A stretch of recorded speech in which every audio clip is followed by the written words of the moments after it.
up, never down, never. Like a theme in a song, clever.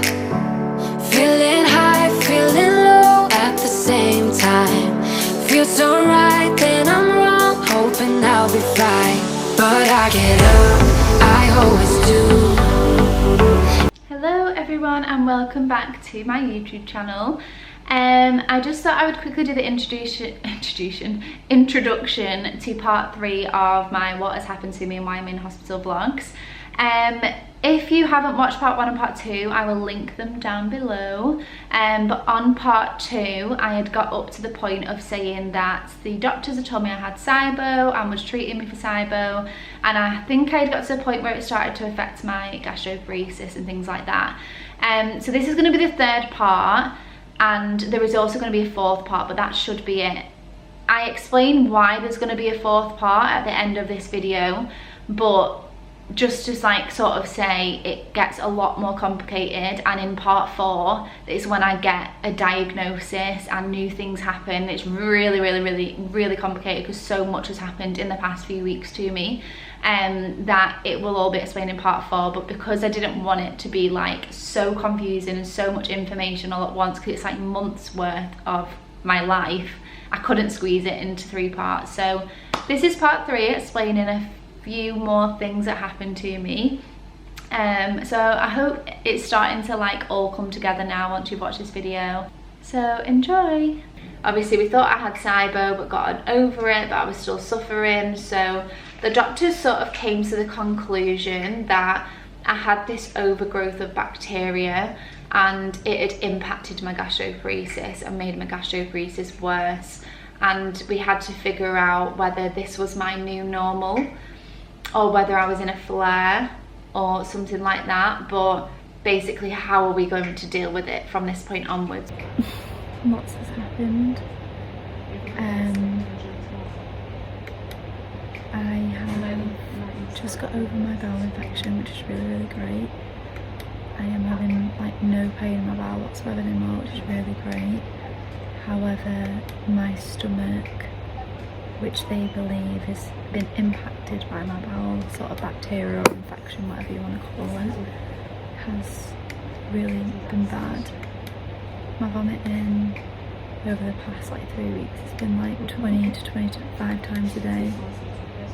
My teeth have changed like 3 shades of yellow since I've been here.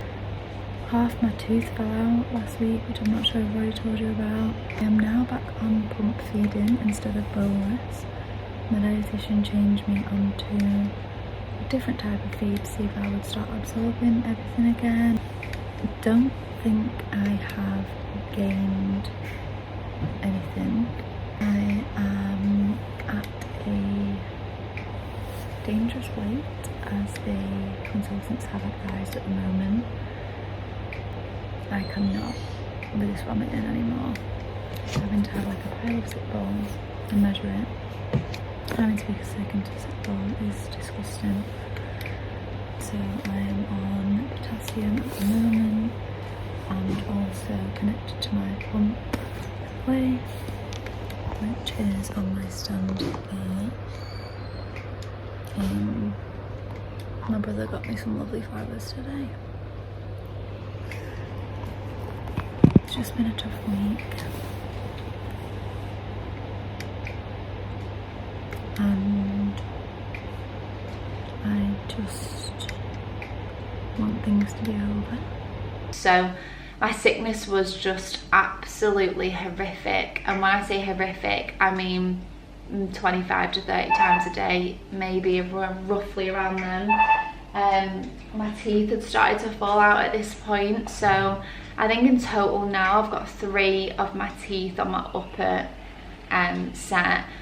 3 halves have fallen out, which at one point during my hospital stay also led to a tooth and mouth infection, which is another story, and you know, like abscesses and things like that. But basically my sickness was just so bad I couldn't cope with it anymore, and I was almost begging for them to put a G-tube in, because so I could drain out for those of you that don't know, I could have a separate feeding tube that would basically allow me to drain off my stomach rather than physically having to be sick.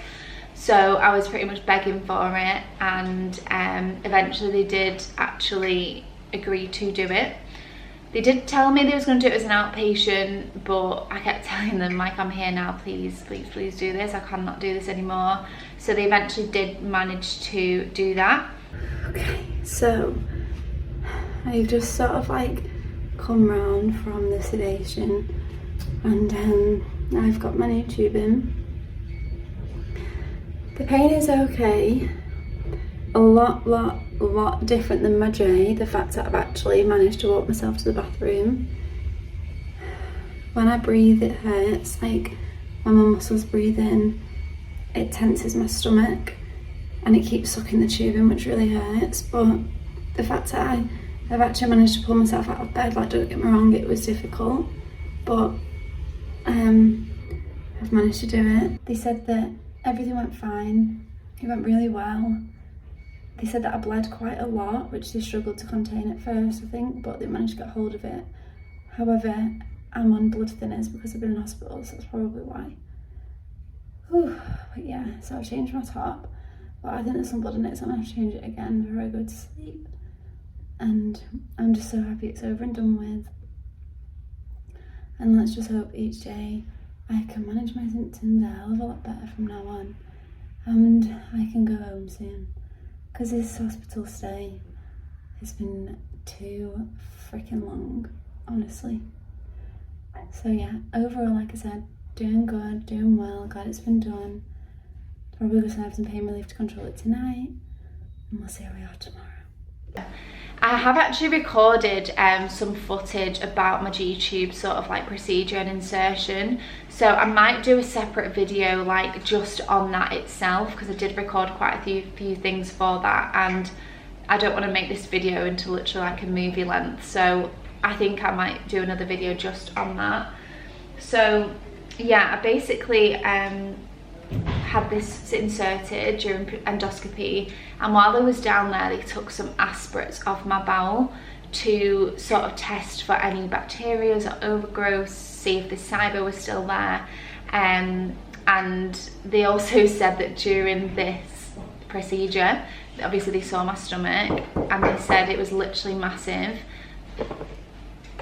I'm just going to fill out my menu for tomorrow. Let's see what delights we have.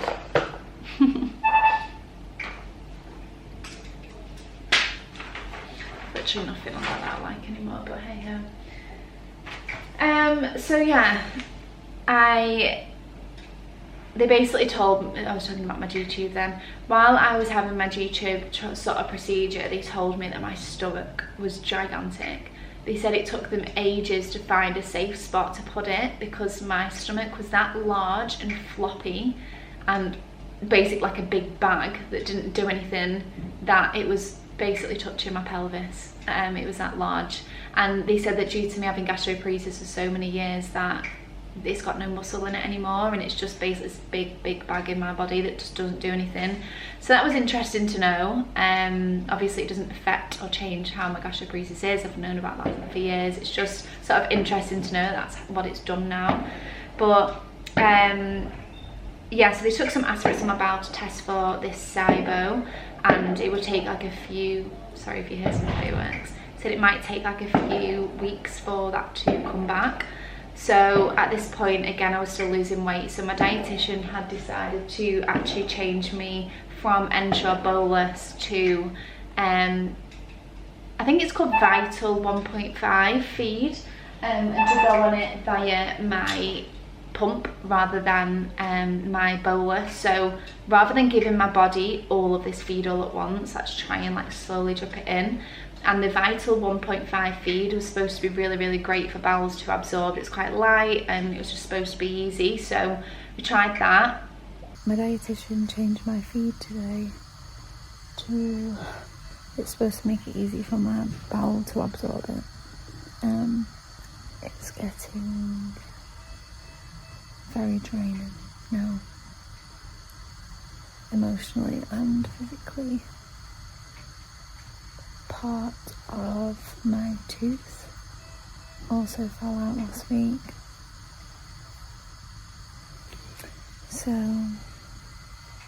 it's not going great, but I don't feel bad at this moment in time, so I thought I'd record.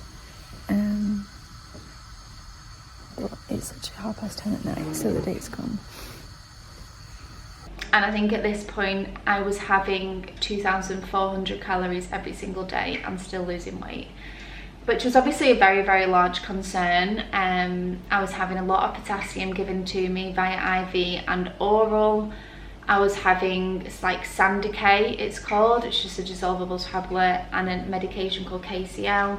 Still losing my potassium, so nothing was kind of making sense. So I'm sure you can imagine that.